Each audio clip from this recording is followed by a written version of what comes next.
Right, good evening. Welcome back to Cannon Fodder, the channel for Arsenal fans all over the world. And it's the first segment of the week, which is fan comments, where we go religiously through all the comments that you guys have kindly enough taken the time to put on Cannon Fodder TV. And as always, I've got my my co-host in Richard from Arsenal TV. Richard, how are you, mate? Yes, I'm good. Apart from the frustrating 2-2 draw that we got against Southampton at home, but apart from that, yeah, I'm good. Good. Right, so as some of you might know or might not know, because we're now streaming across all platforms, Facebook as well as Twitter, and this will be going up later on YouTube. We'd like to take it in turns. Well, actually, Richard and myself will read the comments. We might talk about it, and then we move on and talk about maybe the game or the games that's happened throughout the whole 7 days. But there's only been one game because it was like an international break. Richard, do you want to go first? Let's go first. Yeah, I'll go first. And the first comment is from Screenboy8, and he says, judging by our results so far this season, Unai Emery will be lucky to make it to the end of the season. Why is Screenboy8 saying that for, Richard?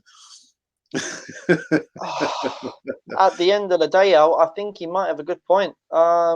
I think not even to the end of the season. I think that Unai Emery will be lucky to see till the start of December. There were just two tweets that I kind of picked up on over the last 2 days, and one of them gave me like a raw smile. The other one kind of, for me, has hit the nail on the head, and it's something that I have suspected that's been happening over the last 2 or 3 games. So the first one, which made me laugh, this comes from Philip A.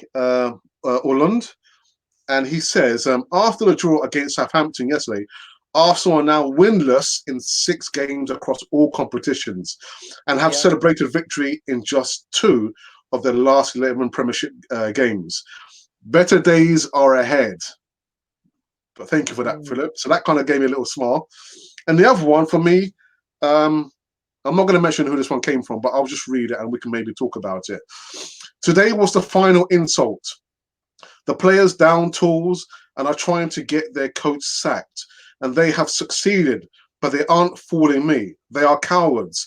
They are stealing a wage and hoodwinking the fan base into thinking they're playing because of Emery. Yeah, right.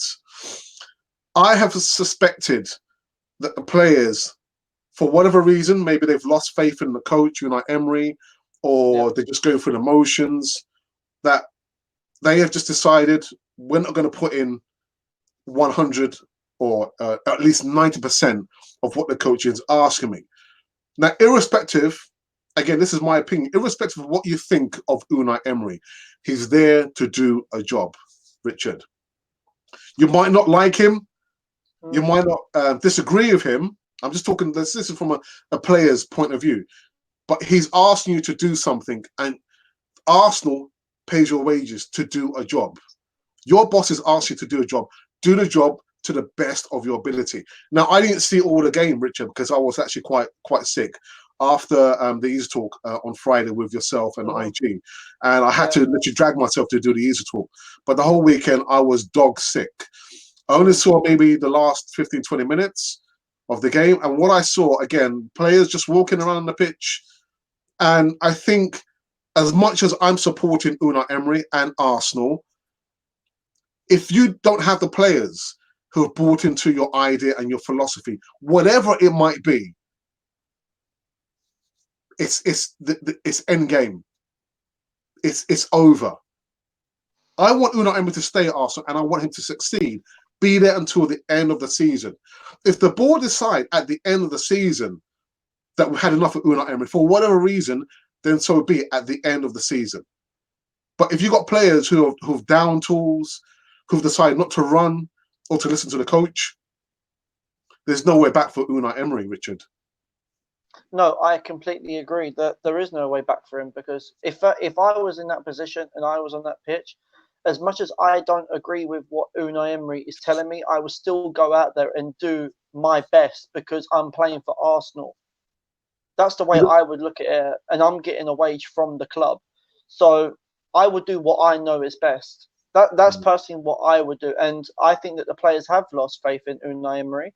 because you can tell it on the field. You can absolutely tell in the way that we've been playing recently.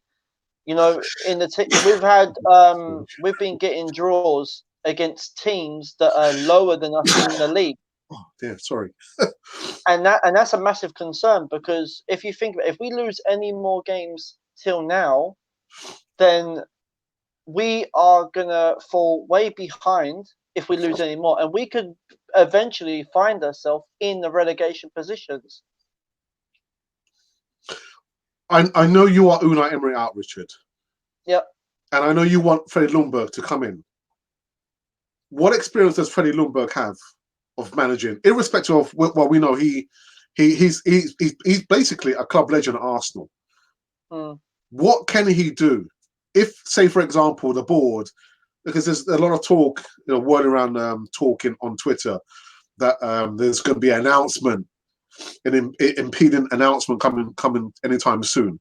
So, say, for example, Arsenal decide to sack him this evening, and Ljungberg comes in this evening. What can realistically can he do?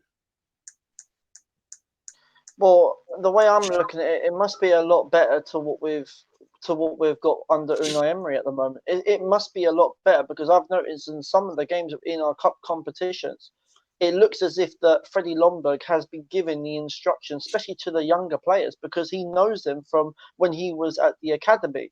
So they would understand his instructions better than they do Unai Emery. Now, I'm just thinking, would it not be better if Unai Emery had a translator in terms of his press conferences as well? Why Or just like in his post? Because it seems like he's giving us mixed messages by what he's saying. Mm-hmm. And I just don't think that some of the people understand him. That's in the press conference, you're saying, or you're talking about in the training On ground? the post match interviews, like after the game. All right, okay, so yeah, so the post game press conference. Yeah. But what's the most important thing? The most important thing is how he communicates with the players. That's the most important thing. Well, that is the most important. You have to have a good relationship with the manager as well as the players. You have to have a good relationship with whoever's in charge. But I just think that all the players have just lost faith in them. They don't think that Unai Emery is the right person to take us forward. And personally, I don't think he is. I do not think he is. Well, the thing is, I think it's unprofessional of the players if they have down tools, which I have a suspicion. I mean, even on the last game against Leicester City, I had a suspicion that the players were not giving Unai Emery 100% on the pitch. And like I said, as an employee of Arsenal, you've got your coach or your manager asks you to do something, and you're not doing it. For me, it's unprofessional. There's a job at hand here. Do the job to the best of your ability. Irrespective whether you love or you hate the coach or your manager, you have to do the job at hand. And clearly they haven't been. So this person, again, I'm not going to mention who the person sent the tweet. For me, he hit the nail on the head that they are trying now to get the coach sacked. And it's the beginning of the end. So we're going to have another coach come in, like I said on previous Easy Talks. He's going to have a group of players. Some players he's not going to fancy. They're going to be out of his plans. And some players are going to feature. The whole dynamics at Arsenal is going to change. It will change. Every 2 years or after every season, where we don't have a coach who meets our personal expectations, we're going to be hounding him out after one season or after 2 seasons. Mark my words. But let's just see what happens, isn't it, really? Yeah, absolutely. I think it's my turn, isn't it, Richard? Yep, your turn. Yeah? Okay. The next one was from, I think, Aranav Ghosh, who says, where is it? If I can find it. I can't find it now. Oh, yeah. So it says, Alex, I believe you have watched enough football to see that a number of players are confused. There are quite a number of reasons without the media and hearsay. And I think we spoke about this on the last Easter, and I did question your comments where you did say that the players appear to be confused on the pitch. I was on a podcast last week with Andrew the Hinkley Gooner, and I'll give a big shout out to Andrew because he invited me on his podcast, and Nigel Winterburn was on the same podcast. Yeah. And Nigel said himself that if he couldn't do the basic, which was to defend, there was no way George Graham would choose him to be in a starting 11, much less in the squad. You have to do your basic duty. So if you are a defender, defend. If you are a midfielder, act like a midfielder. And if you are a striker, do your job. Do the basic things that your coach is asking you to do. So how can there be confusion? Some of the players speak Spanish. Uno Emery speaks Spanish. He speaks broken English. So how can there be confusion on the pitch?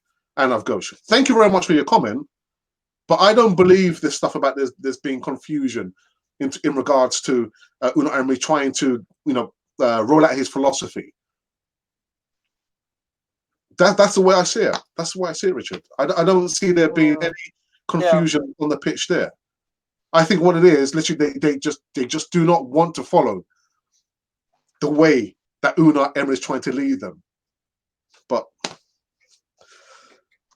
do you know what? It is a weird one. I do feel that there is a bit of confusion between the players and the manager. Why? Because I don't know. It's like 1 minute Unai Emery is playing one formation.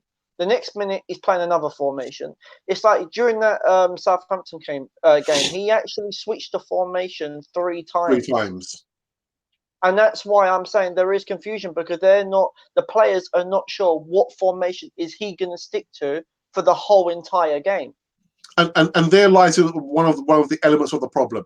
And listen, I'm not saying that Unai Emery is perfect. He's not perfect. No. And for me personally, I would have a system. Stick to that system and make sure the players fit in that system. All the chopping and changing, it doesn't work. Unai Emery is not perfect, Richard. He's not perfect.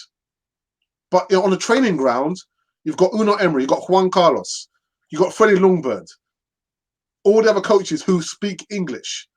So how can there be confusion? But, I don't know. Is it my turn?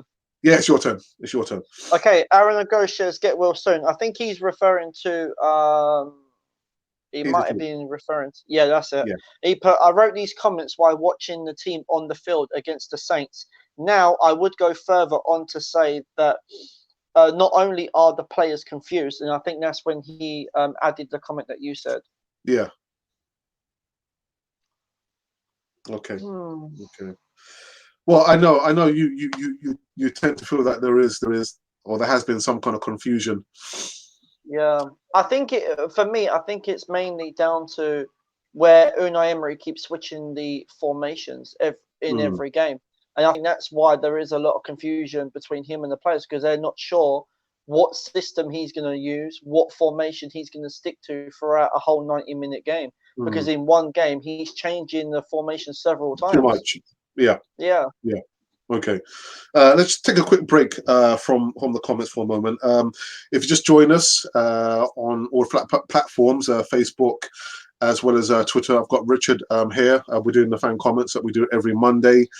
Some of the comments just been relating to the EASYTALK, which happens every Friday around 7 p.m. UK time, and also the Southampton game where we got a point. Yeah, we didn't lose. We got a point, and we're in 7th place, Richard. No, we are 8th. Okay, and we're just going to go through the comments in the chat. So I've got. Let's see what we've got here. I've got IG, aka the Indian Goonie, says, which players are underperforming in the recent games? Richard.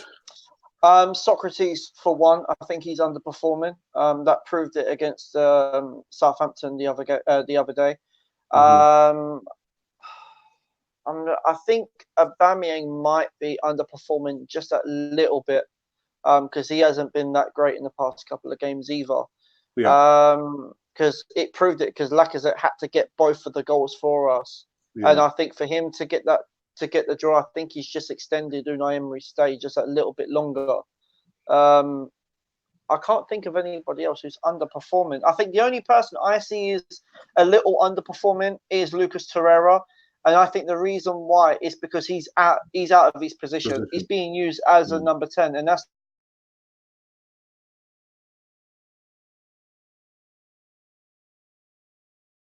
What's happened? He's oh, gone. what happened there? Yeah, Yeah, sorry. no. No, Mm. if you look at him when he was playing against for Uruguay, he was playing as a defensive midfielder, and you can see a complete different player. He knows his role. Whereas the Arsenal, where he's playing as a number 10, he doesn't feel comfortable at all because that he knows that is not his duty. But Unai Emery wants him to play that role, and I think Lucas Torreira is better off sticking to what he knows, and that is protecting that backline. Mm. Mm. I would probably go further to say as Bellerin hasn't been that great either. I think we spoke No, about. I think when he was just in his rehabilitation stage, I think we were on an easy talk, and we were saying we're not sure whether he's going to be the same when he comes yeah, up from the ACL. And I don't. He hasn't been that great. And again, it's just the same thing. The positional play is not that great. It's not that great. no. So Socrates, I think Unai Emery is asking Socrates to do something that he's not comfortable to do, which is trying to play the ball, out from the back. And he almost gave away a goal, didn't he, on Saturday? Yeah, he did. And I've noticed at some point of that Southampton game, we did play a few balls long, but I think Yeah, that they was at the wrong timing. They yeah. was at the wrong timing to play the balls long. Yeah. Um, so I think it's more or less that they need to figure out when to play the ball long and when not to. Mhm. Because Mhm. the times they was playing it long, the defender got it and knocked it back down again. So it's just frustrating at the moment. Yeah. Yeah. And Okay. And I did notice about Bellerin in terms of his pace going forward. He is a little bit off it in terms of the when he was before he got his injury. His pace was fine, but I think yeah. he's just that little bit off the pace at the moment. Yeah. Yeah. Okay. Ashish. That's what's that? Ashish says. So if younger players will play better under Freddie, then can we expect Torreira to start Premier League games on a regular basis, given the fact that Willock would be favoured? Uh, Based on Torreira's performances, I would say that Freddie would most likely go for Willock. But Willock is more of a centre mid. He's not really a defensive midfielder. Hmm. He would probably play alongside Torreira. Yeah. But no, I think that is right. I think maybe if Freddie does come in and takes over, then maybe Willock might favoured over Torreira because at the moment it's just based on Torreira's performances. I think. I don't think he had that bad of it. Well, again, from what I saw on Saturday, did Torreira have that bad of a game on Saturday? No, I don't think he did. Hmm. Okay. Okay. All right. Shall we get back into the comments? I think Uh, there's only a few. It's my turn, isn't it, Richard? I believe. yes, your turn. Yes. Okay. Let's have a look. I know there was one here from Don Juan, who's also a regular. There's a very short and sweet comment. He says, good stuff. And he's just referring to the Easy Talk that we did last Yeah. week. Thank you again, Don Juan. Make sure you spread. Actually, I forgot to say this actually. Anyone's watching now on all the platforms, make sure you subscribe to Canon 40 TV, share the content, and also give us a like if you can do that on Facebook and Twitter. Richard also is making his way to 1,000 subscribers. What's the numbers now you've got, Richard, on your?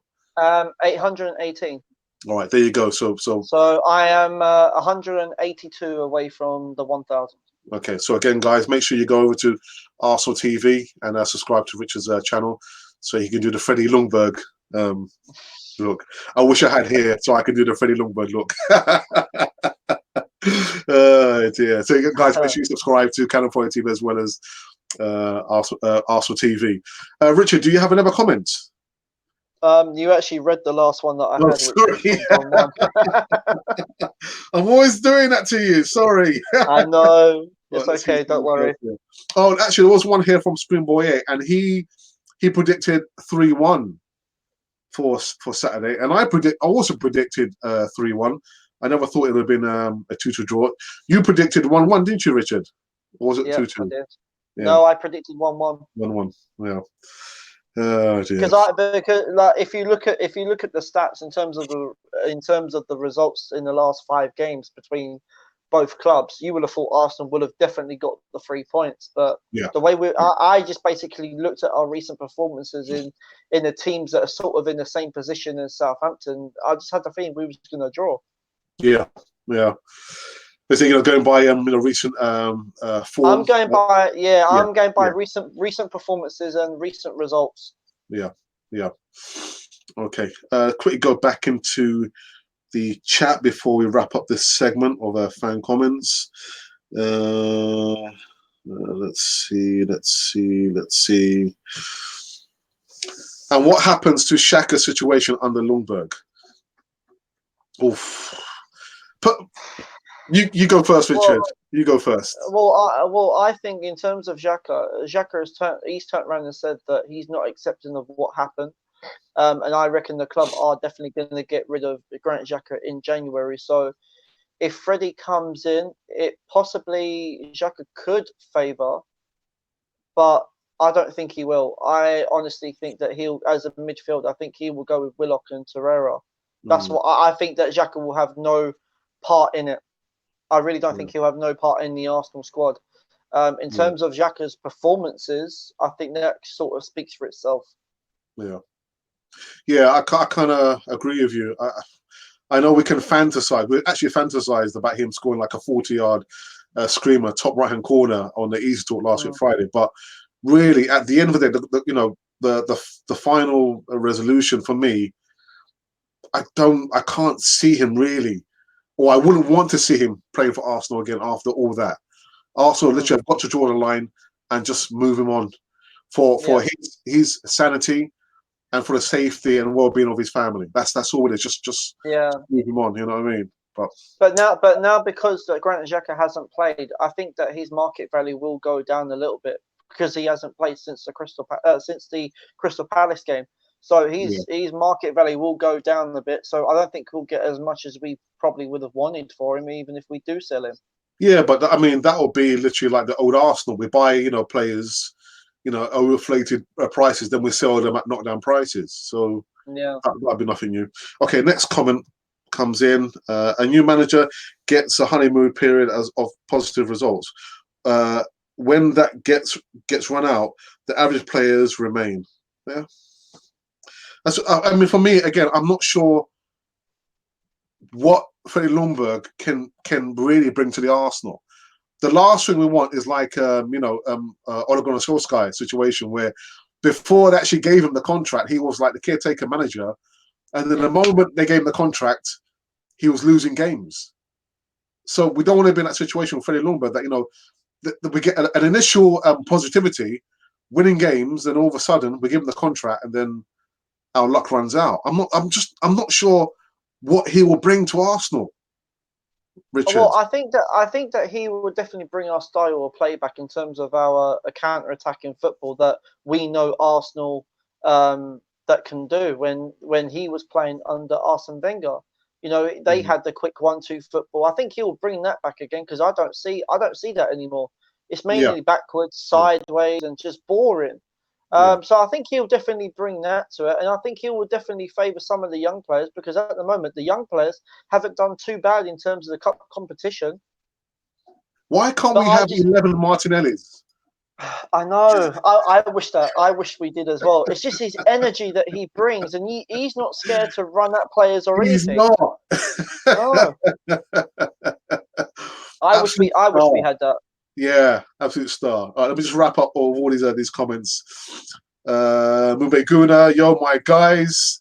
Mube, we've got to get you back onto the Easy Talk. There's been some mumblings on my the emails. People saying, "Oh, get Mube on, and get a bottle of Hennessy as well." But that's that's a different story altogether. And then good old favorite Eltel, the original Godfather, says, changing over broadband company, trying to hotspot. Okay. Don't know what I missed, but I got a question. Okay, what's your question, Move? Oh, here we go. Need to move on from Shaka Honest drama. Just keep going on about the past. Move on. Yeah, and that's what I said. I agree. Yeah, I agree. For his sanity and again for his family, just move on. Get him out of Arsenal. Next, please. And I think that's it. That's it. What happened to the question, Mubi? There was no question. There's that question. There's no question there. Yeah. Out of the current managers that have been linked to potentially replacing Unai Emery, who do you think would be the best successor to actually take over? Because I think the candidates are Mikel Arteta,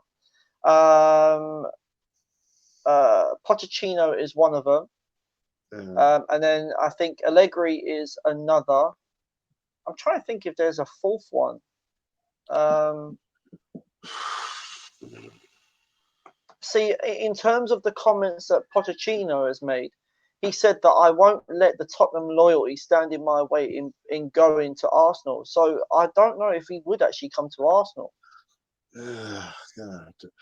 Honestly, I think it would have to be a well-established manager who's been in the Premier League before, who's won something with a Premier League team, who knows the Premier League.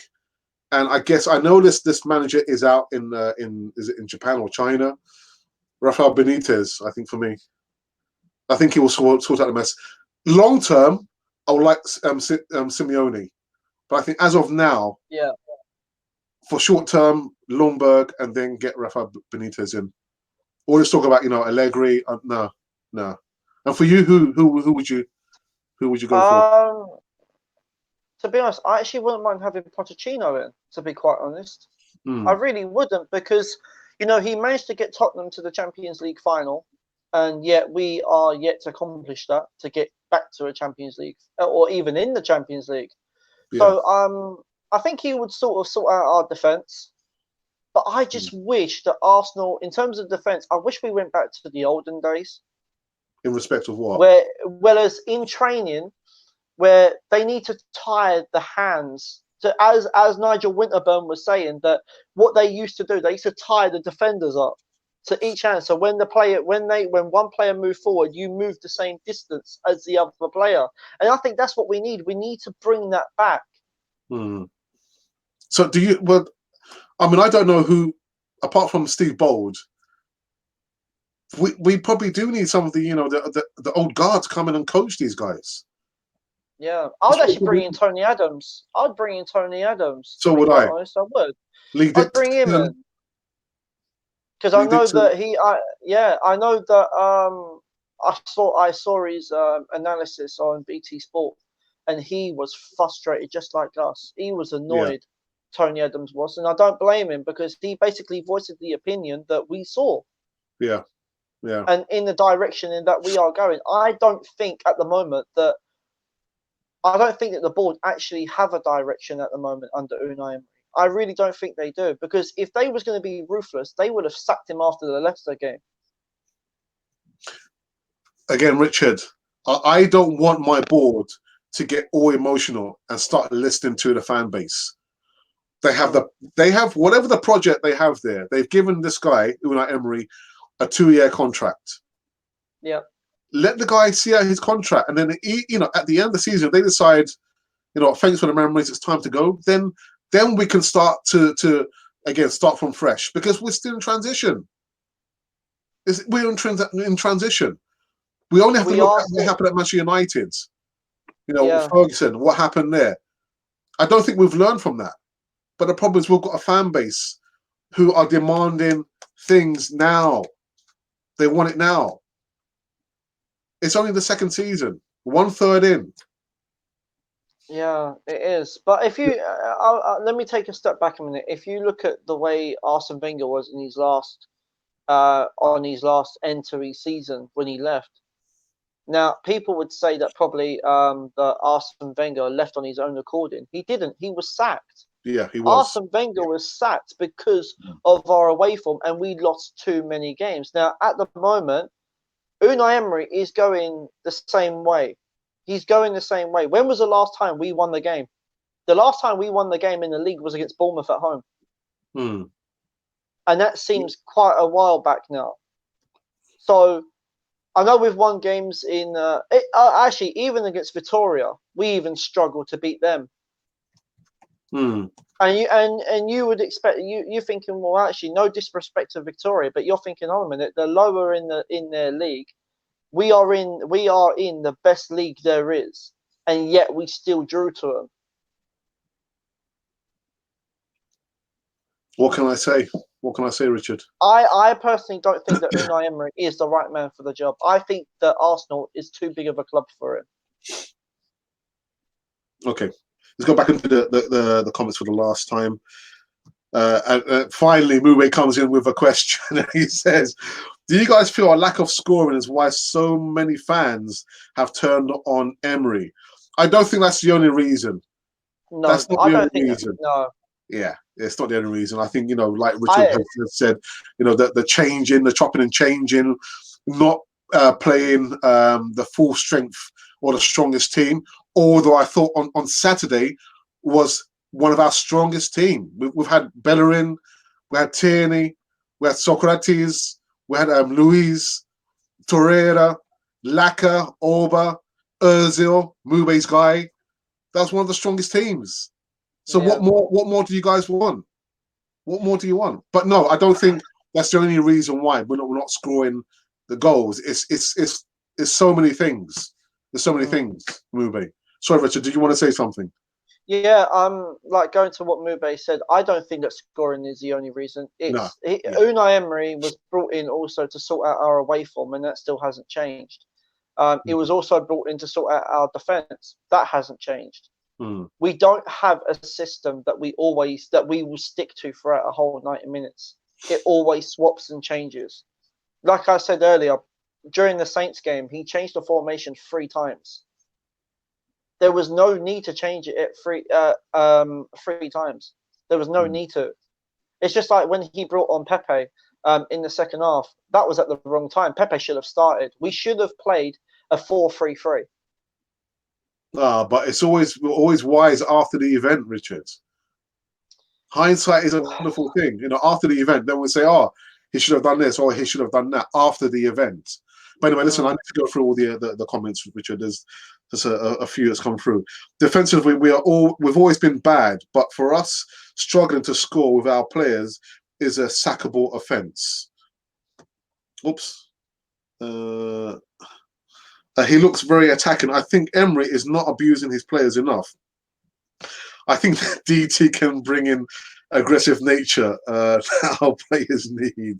Do you know what, Al? Do you know what? As much as I don't want to admit it, that's what we need. We haven't got no aggression in our players. Yeah. They don't show that aggression. They don't show the fight. They don't show the passion for that badge. If anything, they're more worried about getting their wages at the end of the week. Yeah. Yeah. Where is the Unai Emery who was so ruthless in the first season, just putting out players who weren't, literally doing the business on the pitch? Where is the captain? I think where that I Where was know. the I actually, yeah. Al, I think that Unai Emery went when we lost our unbeaten run. Because I think after that Southampton game where we lost, I think that it fell apart after that. Anyway, I think I want to call this fan comment segment to an end. Again, we've just been doing the first fan comments after the international break. I've got Richard here with me from Arsenal TV. Make sure you go over there and subscribe to his channel, as well as subscribing to Cannon Foyer TV. Share the content, and press the like button if there's a like button on Facebook. I'm not sure. I need to check that out. There is. Yeah, there is. Okay. All right. Richard, I want to say a big thank you to you for coming on fan comments again. You're welcome. Always. I have just started editing my brother's Voice of Reason, and I started laughing at the beginning, and I got a little bit annoyed, a little bit angry at my brother. And to all the viewers and subscribers and viewers on Cannon 40 TV, you will know that both my brother, we're very passionate about Arsenal. We agree on a lot of things, but we disagree on a few things. So this coming Friday, we're going to have a new face on the Easy Talk. But the following Friday, we're going to have another face-to-face or fist-to-fist with my brother. But look out, it's going to be a lot of fireworks from that. But again, Richard, again, thank you for coming on Cannon 40 TV.